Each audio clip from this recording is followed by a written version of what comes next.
One thing God revealed to me after my last failed little talking thing is that I need to be in control of what men say to me. I need to be in control of the speed of the relationship, of the speed of the emotional connection.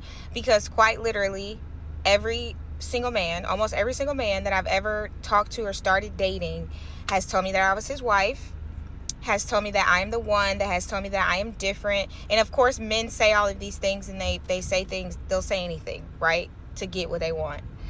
But a lot of the men that have said that to me, I think they're being serious. They think that about me, even they don't know me.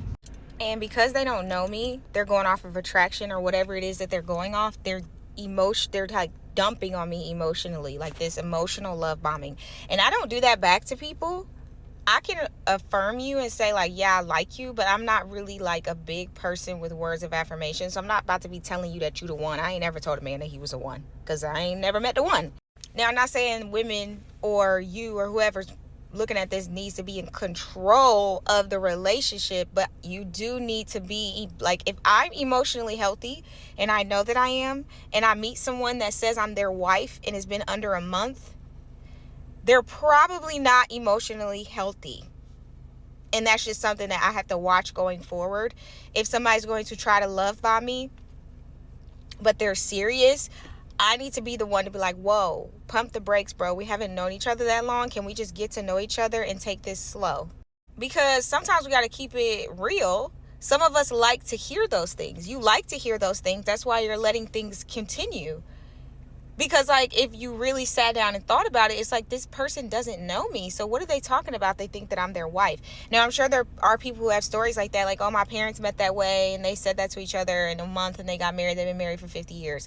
It doesn't mean that there isn't people that this is going to be a success story with. But I've ended up being the villain in a lot of people's stories because they emotionally attached to me so freaking hard. And then when I realized that they wasn't it, they got mad at me, and now I'm the villain. But you said that I was your wife. That you shouldn't have said that to me, because you don't know me.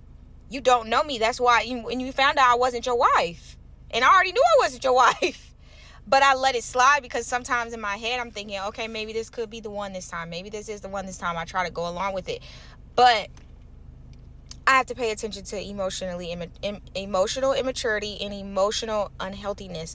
A lot of people, y'all know I want to say a particular people, a lot of people are not healed. It may look like they got it all together, but they're not working on any type of healing. They got a lot of trauma. And that's just something that I've had to pay attention to lately. So you're welcome, I think, maybe, I don't know.